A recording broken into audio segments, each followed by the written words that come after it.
Hey guys, thank you so much for watching part 1 of that video. It got a little bit long when I realized I was editing, so I went ahead and just cut it into 2 different videos because I was like, nobody wants to watch an 18-minute long video on YouTube unless they're me. I do that all the time.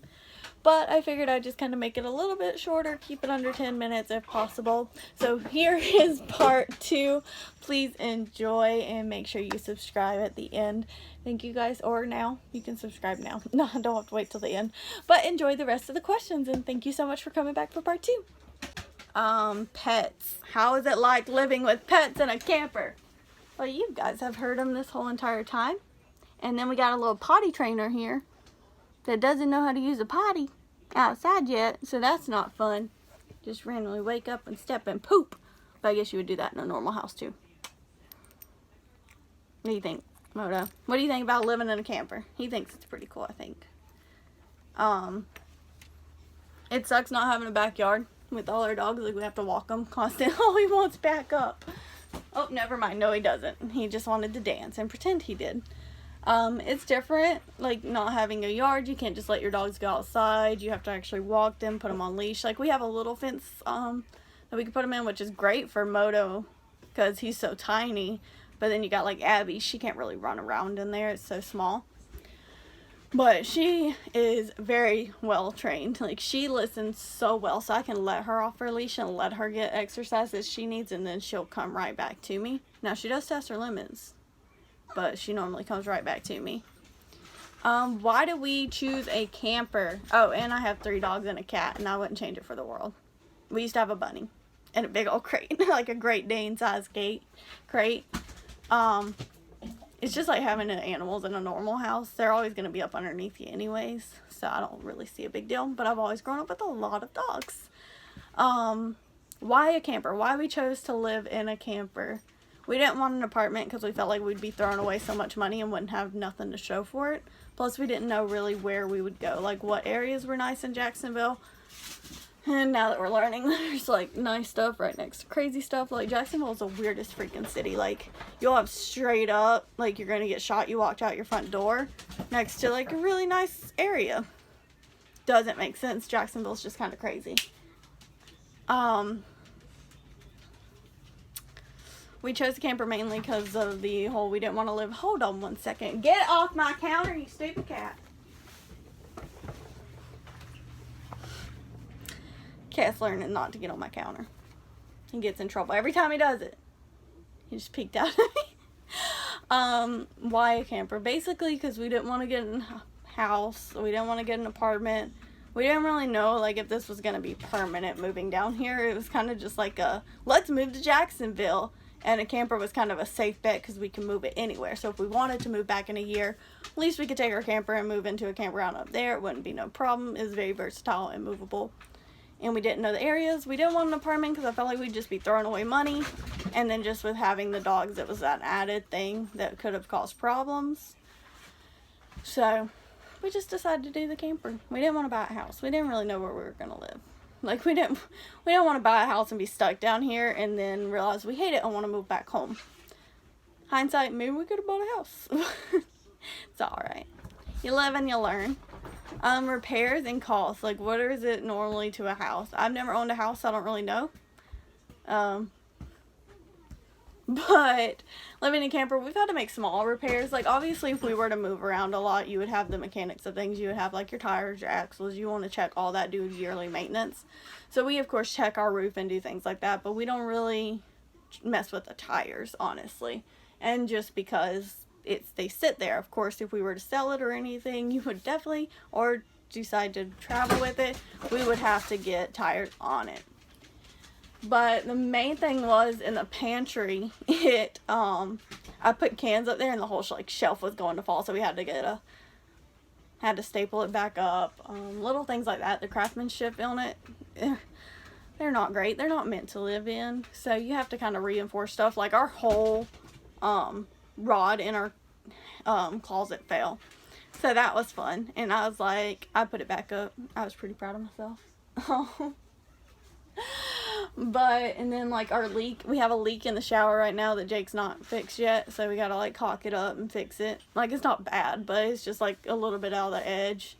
where I used to keep my towels, and then all of a sudden my towels started smelling really gross. I was like, what the heck? And found out there was a leak. So we got to seal that up. It's just little things like that. Nothing major. I feel like you would have those problems with anything. Obviously not the cabinet falling. Probably not your, well, you probably did have your closet rack falling. I don't know. Just little things like that. Nothing super major. I don't think there's many different costs. We had a problem with our fridge when we first moved in. That was like really crazy. And all we had to do was press a button for 30 seconds and it reset and worked fine. You guys, I'll tell you, we were like, are you freaking kidding me right now? So that was pretty nice. It was that easy of a fix. But it's just little things like that. We haven't really had major cost or anything to repairs, thankfully, knock on wood. And last but not least, have you ever considered living in a houseboat? We would definitely live in a houseboat. We're actually considering a yacht. Like a 55 to 65 foot yacht.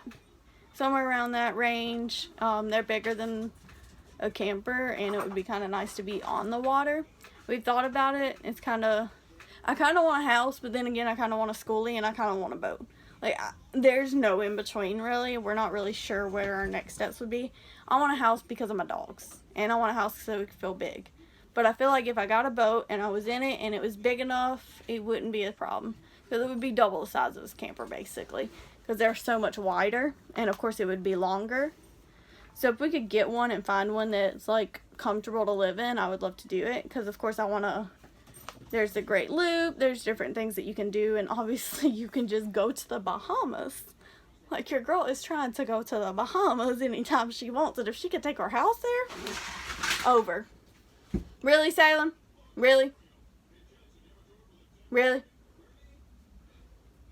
I have these like containers with like all the lids, and they're stacked on the coffee table, which is about to be up for sale. But they were stacked on the coffee table that I was refurbishing, and he just knocked them all over. Thanks, Salem. Appreciate it, bud. And he's just looking at it like, I didn't do that. But yeah, we're definitely thinking about a houseboat. I really want a schoolie, but they're kind of small too, and you don't have slide outs on schoolie, but I don't know. I've always wanted to own a schoolie, even if it's not to travel the world, just to have it. I don't want to be able to like redo the whole thing, so maybe one day I'll get there. That would be amazing. But I've considered living on a boat. I would have to like, because they have different like levels, and you got your outdoor areas, and some of them even have like a fenced in area. I would want to like fake terrain, grass type thing for the dogs. So I wouldn't always have to like walk them all the way up the dock and we're gonna go pee, and just so they have a place to actually go to the bathroom when they want to in the middle of the night or whenever they want to. So Carl said, yeah, that's a good idea. But of course, like, they would still need their running and stuff. So I'd probably find a marina with a dog park. That would be the best case scenario. But it would be nice to do the Great Loop. What do you think? Yeah, you want to live on a boat? Your dad's talked to you about that a little bit too much, hasn't he? Maybe that's our next adventure. Maybe after the camper series, there'll be a boat series.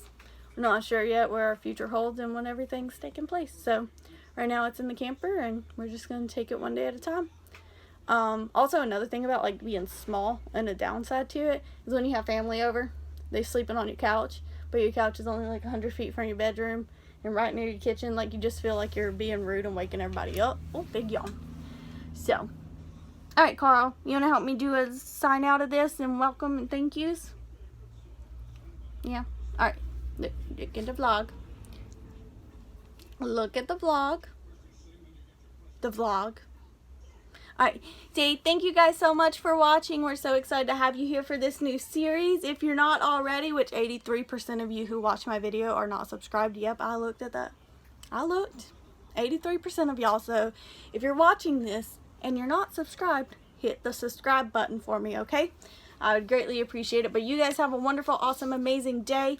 And we're going to go eat and go to sleep. Alright, love you guys. Thank you so much for watching. Please like, share, and subscribe.